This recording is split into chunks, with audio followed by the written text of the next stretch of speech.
ఒక single number lottery వాళ్ళని పట్టుకుంటే సిఐ ప్రభాకర్ అక్కడ గంజాయి కూడా దొరికితే అవి వదలమని నువ్వు నానా యాగి చేస్తే నువ్వు సంజీవన దగ్గరికి వెళ్ళి కాళ్ళ వెళ్ళబడితే రఫీ నేను ఇలాంటి పనులకు నేను విరుద్ధం ఏంది నేను ఇలాంటి పనులకు విరుద్ధం నేను ఇలాంటి పనులను ఎంకరేజ్ చేయను అని చెప్పినటువంటి గొప్ప వ్యక్తి సంజీవన్న సంజీవన్న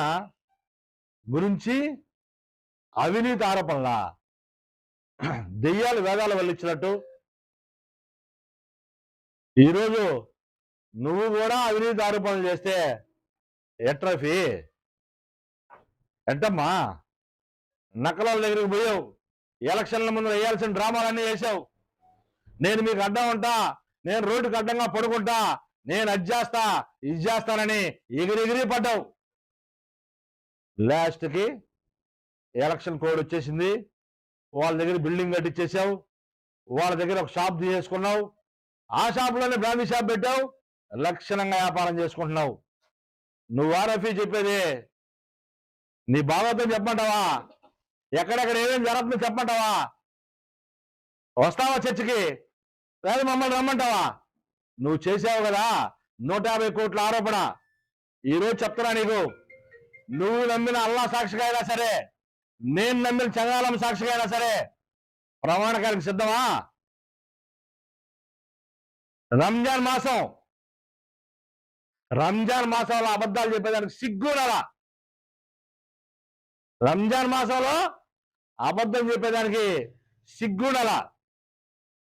ఈరోజు మాట్లాడితే 150 కోట్లు నీ పార్టీ అధికారంలో ఉంది నీకు దమ్ము ధైర్యం ఉంటే విచారణ జరిపించు రా అంతేగాని ఈ మా సంజీవన్న పోయి ఇక్కడ అక్రమంగా ఇసుకెత్తున్నారు అప్పుడు దాకా ఆయనకి ఏం గుర్తుకురావు మా సంజీవన్న పోయి అక్రమంగా ఏదైనా పనులు చేస్తుంటే అవి అడ్డగిస్తే ఆ రోజు గుర్తు వస్తుంది ఆయనకి టిట్కో ఇళ్ళ ఇసుక మిగతా అప్పుడు గుర్తుకు రాదు మిగతా అప్పుడు నిద్రపోతుంటాడు పాపం ఆ ఒరిజినల్ తెలుగుదేశం వాళ్ళు ఎట్టపోయారో ఈయన గారు పూటకు ఒక వేషం ఆడుతుంటాడు గంటకు ఒక నాటకం ఆడుతుంటాడు నువ్వా మా ఎమ్మెల్యే గురించి ఆరోపణలు చేసేది మా సంజీవన్ మాజీ ఎమ్మెల్యే గారి గురించి నువ్వా నీది ఆ స్థాయా నిన్న కూడా ఏకవచనంతో సంజీవయ్య నాయనా చూసారా బాబు ఎన్ని చానా ఇటువంటి ఓట్లకి దడుచుకుంటామనో లేకపోతే వాళ్ళ మాదిరిగా తగ్గుంటామని మాత్రం అనుకోబాక ఎలక్షన్ అయిందో లేదో ఇంకా కరెక్ట్ గా డేట్ కూడా మారలా రాత్రికి రాత్రే శ్రీ సిటీ వాళ్ళతో బేరాలు చేసుకుని మావిళ్ళు పాడు దగ్గర ఉన్న డంపులో ఉన్న ఇసుక ఎట్టమాయమైంది రాత్రే ఎవరి బేరం కుదిర్చింది ఎవరి బ్రోకర్ ఎక్కడి నుంచి వచ్చాడు ఈ బ్రోకర్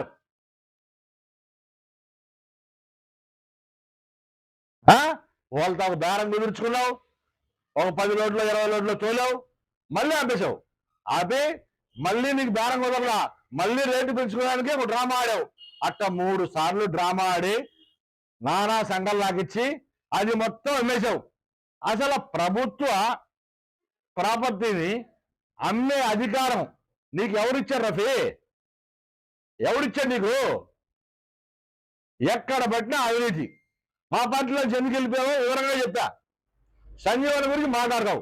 మాట్లాడితే 150 కోట్లు అంటావు ఒరే నాయనా అధికారంలో నువ్వు ఉండవు మేము అపోజిషన్లో ఉన్నావు నీకు ధైర్యం ఉంటే